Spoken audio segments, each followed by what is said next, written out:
Police station ప్రారంభోత్సవం సందర్భంగా ఈ కార్యక్రమానికి అధ్యక్షత వహించిన గౌరవనీయులు స్థానిక శాసనసభ్యులు గోడే ప్రసాద్ గారికి, అదేవిధంగా ఈరోజు ఈ కార్యక్రమానికి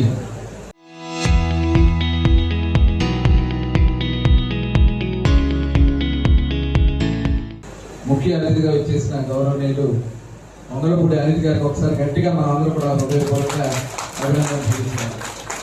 ఇక్కడ ఒక మహిళగా, హోమ్ మినిస్టర్గా రాష్ట్రంలో అహర్నిశలు బాబు గారు ఏది ఆదేశించినా, ఎక్కడ ఏ సమస్య వచ్చినా ఇమీడియట్ గా స్పందిస్తూ అక్కడికి వెళ్ళి అండగా ఉంటున్నటువంటి హోమ్ మినిస్టర్ గారు మనకు ఉండడం మన అందరి యొక్క అదృష్టం. మరొకసారి వారికి ధన్యవాదాలు తెలియజేస్తూ, అలాగే మరి పోలీస్ హౌసింగ్ కార్పొరేషన్ చైర్మన్ గా గౌరవనీయులు మేమందరం కేకే అనిపించుకుంటాం.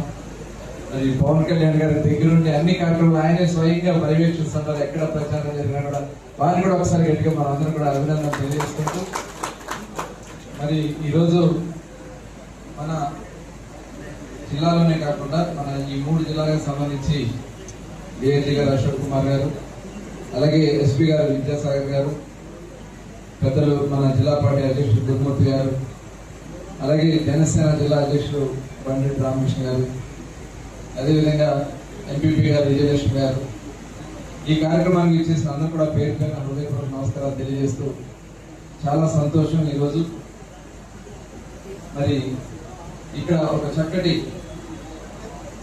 ఈ నిర్మాణం జరిగిందంటే మరి మన పెద్దలు హరికృష్ణ గారు చేసినటువంటి కృషిని కూడా మనం అభినందించాలి. ఒకసారి దాదాపు ఒక 60 లక్షల రూపాయలు ఆయన సొంత నిధులు ఈ పోలీస్ స్టేషన్ నిర్మాణానికి ఇచ్చారంటే వాటిని మనస్ఫూర్తిగా అభినందిస్తూ, ఇంకా ఇది చిన్నగా స్టార్ట్ అయ్యి ఈరోజు చక్కగా ఒక మంచి అత్యంత ఆధునికమైనటువంటి బిల్డింగ్ అయితే రూపకల్పన చేసుకోవడం ఒకసారి హరికృష్ణ గారు కూడా అభినందిస్తూ, మరి ఈరోజు ప్రభుత్వం చేసినటువంటి గౌరవ ముఖ్యమంత్రి చంద్రబాబు నాయుడు గారు ఈ రాష్ట్రంలో శాంతి భద్రతలు తిరుగుతున్నప్పుడు అతను ట్రేస్ అలర్ట్ చేస్తారు, ఇమీడియట్ గా మనవాడు స్పందించడానికి అవకాశం వస్తుంది.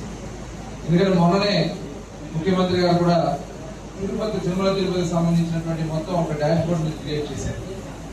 మొత్తం టోటల్ దాన్ని మానిటర్ చేస్తారు. ఎంతమంది భక్తులు ఉన్నారు, ఏ కంపార్ట్మెంట్ ఎంతమంది ఉన్నారు, ఏంటో టోటల్ కూడా పర్యవేక్షణ చేస్తూ ఇవాళ ఈ రాష్ట్రంలో బెస్ట్ పోలీసింగ్ ఇవ్వాలనేది ముఖ్యమంత్రి గారి యొక్క ఆలోచన. మరి మొన్ననే మీరు అందరూ కూడా చూశారు, కానిస్టేబుల్స్ కూడా గత ప్రభుత్వంలో లేకపోతే దగ్గర 6,000 మంది కానిస్టేబుల్స్ ని మళ్ళీ మనకి రిక్రూట్ చేస్తున్నామంటే అది ఈ కూటమి ప్రభుత్వం యొక్క లక్ష్యంగా తెలియజేస్తూ, మరి ఇలా అనేకమైనటువంటి కార్యక్రమాలు తీసుకుని మనం ముందుకెళ్తున్నాం. మరి మరొకసారి హోమ్ మినిస్టర్ గారికి ఈ చక్కటి కార్యక్రమానికి వచ్చినందుకు వారిని అభినందన తెలియజేసుకుంటూ సెలవు తీసుకుంటా ఉన్నాను. జై హింద్.